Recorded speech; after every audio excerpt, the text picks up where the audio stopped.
And I guess since he had been extensively burned, like, it damaged the organs, so like it wasn't possible to determine if like he had a heart attack first or something.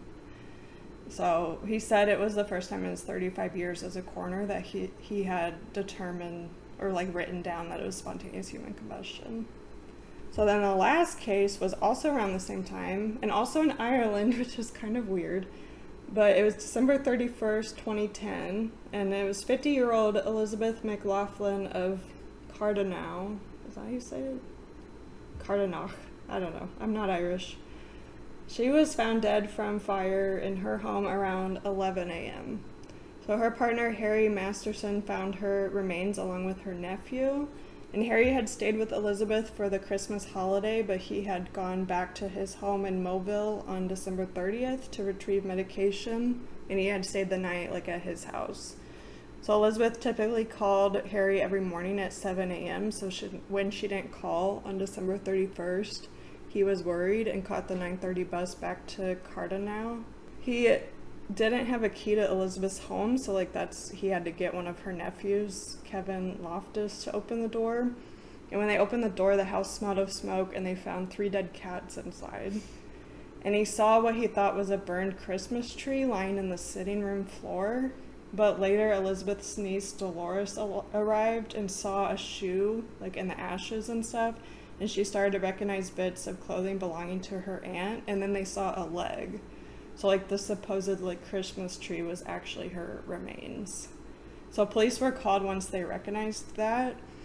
And one of the officers, Sergeant John McLaughlin, said, inside the sitting room on the floor were charred remains of a person. An unusual aspect was that the actual burning and fire damage were confined to the human remains on the floor in the immediate vicinity.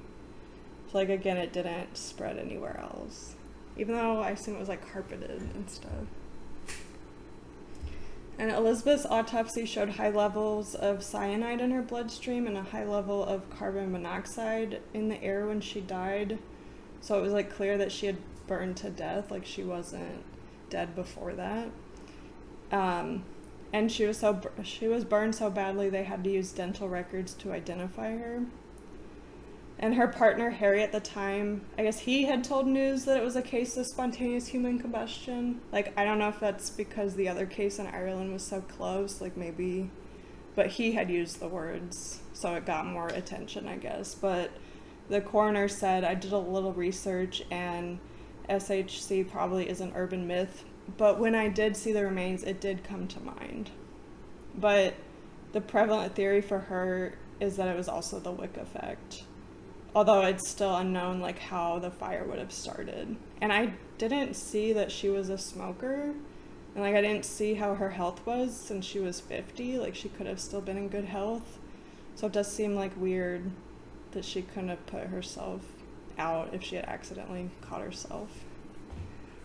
Because I don't know if she used medication and stuff too. Oh. But yeah, those are the 5 cases. I don't know, what do you think? I mean, there are a lot of unexplained things that happen, but to me this does seem like something that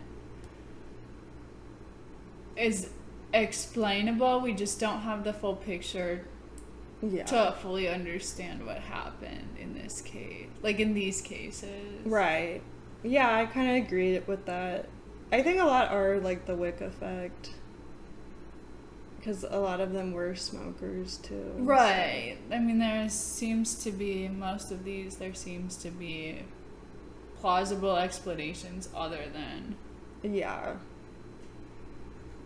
Yeah. I think we'll leave it there, I guess.